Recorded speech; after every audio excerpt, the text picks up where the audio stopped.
Folks, our life has to be radically changed. We cannot lead people to sin. We are to lead people to a saving grace of Christ. Bringing them to a relationship with Jesus Christ. Making sure that we are not being a problem to people. That's why Paul in chapter 14, verse 21 of Romans says, it is better not to eat meat or drink wine or do anything else if it might cause another believer to stumble. If it caused another believer to stumble. Be careful that we don't stumble others in the faith. Young believers, people that are just coming to know the Lord. So as we have learned from Paul, he is not condoning Timothy to drink wine. Even so, wine is not for leaders. Wine is not for leaders. Why is that? Because it is deceptive. It is destructive. It is detrimental, meaning tending to cause harm to any leader. Listen to that. It's deceptive. You might think, well, you know what? I can take care of myself. When I drink, wine, I'm good. Nobody can, I'm staying at home. You guess what happens when you stay at home when you drink, take a little drink? All of a sudden you go, man, I got the munchies. I got to go to the store. I want to go, I'm hungry. You get out and get into your car. You start driving down the street. You hit somebody else's car. It's deceptive. Your mind started thinking somewhere else. Not only that, it's destructive. It's going to cause families to break up. You might think, well, I'm drinking at home, honey. What's the problem? I got my six-pack. I'm here at home. I can drink and so forth. I'm good. Guess what? It's destructive. What happened? Because you start thinking something else. Now you end up in a fight. Now somebody has to sleep outside. And I know the dog is not going to sleep outside. Right?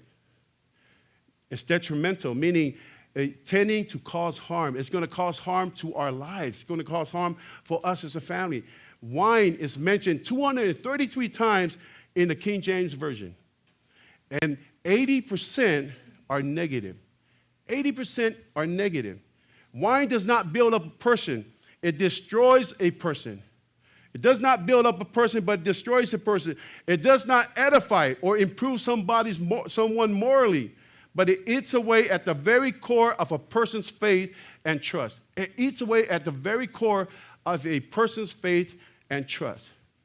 You know why? Because your mind is thinking somewhere else the moment you start drinking. And you think it's good. You think, oh man, it's just one bottle. What's one bottle? I remember when I started, in high school, I started drinking. Some friends say, you know what, just take one drink. It's all good. And that's it, just one drink. Guess what?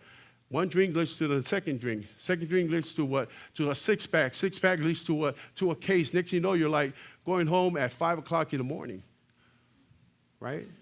You have no idea how you got home that morning. But that's what happened, folks. It happens when we start thinking, you know what, I'm good. I'm strong enough. I can handle this.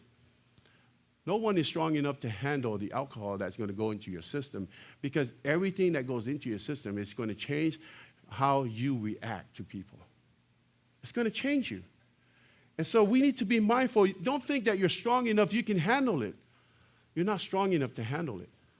So if you think that you can go and just enjoy a little, wine or one bottle of beer, guess what? One bottle leads to the next one. And like I said before, the next thing you know, you're just counting 99 bottles of beers on the wall, right? It happens, folks, because your mind has been deceived by the alcohol and what Satan can do to your mind, causing you to lead others to sin.